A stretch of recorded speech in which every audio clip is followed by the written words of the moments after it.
So earlier this week, TotalEnergies got the nod for drilling off the Cape Coast. The Department of Forestry, Fisheries and the Environment Minister Barbara Creasy gave the go-ahead for the French energy company to drill offshore for gas and oil after rejecting an appeal from more than a dozen individuals and lobby groups who intend challenging the decision.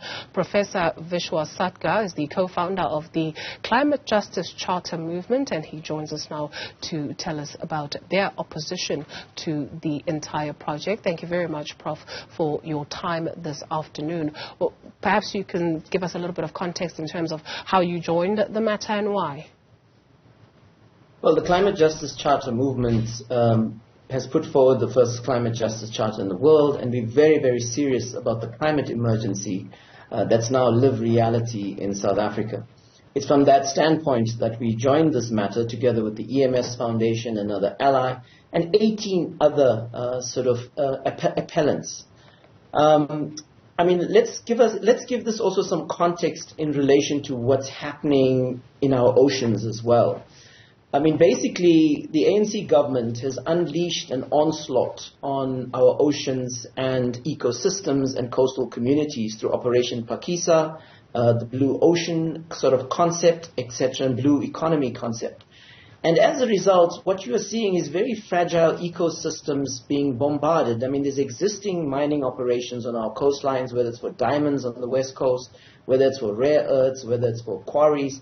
And now there's a big push for oil and gas exploration, and if they do find this is going to be another big grab with devastating ecological and larger consequences for the worsening climate crisis.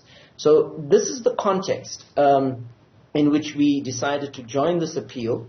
There have been 20 licenses already granted for explorations across our coastlines, east and west. And there's been massive resistance from coastal communities against this. And there's another 29 applications in the pipeline. And so it's in this context that very, very serious arguments have been made against giving these licenses.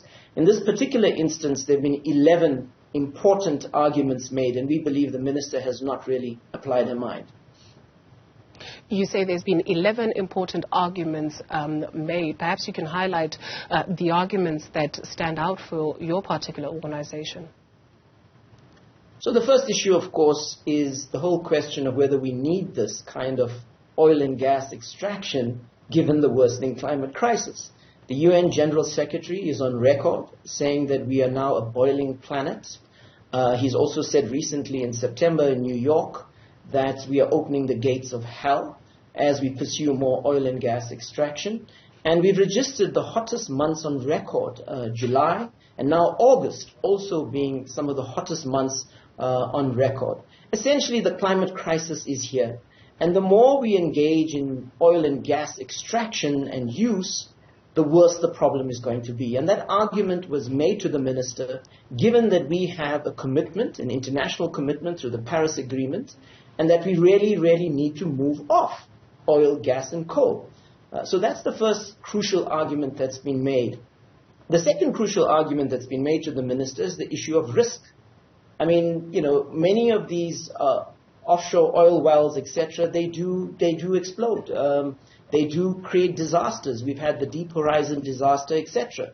Recently, we've just had on the Cape coastline, we've had wave surges. We've had one of the most extreme storms in the Cape area, exactly where this kind of drilling is going to happen.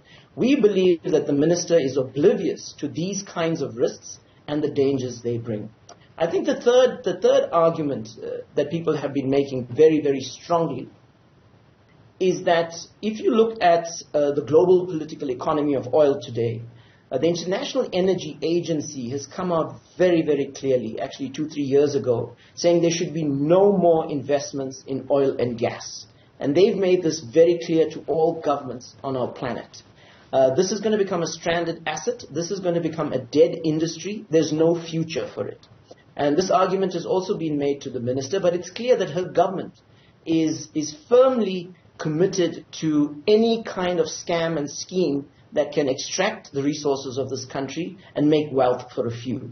The other argument that we've made is a heritage argument, and it relates also to coastal communities and a whole lot of archaeological heritage that is threatened by this kind of offshore extraction. A lot of coastal ecosystems, particularly fish systems, hake, snook, etc., a lot of this is being compromised by a whole host of mining operations underway in the country. And this is being felt by poorer communities, small-scale fishers, etc. The last argument that I think I'd like to highlight very seriously is that there's been a failure to acknowledge that this license is part of this larger onslaught. Okay, I mentioned earlier on 20 licenses already being given.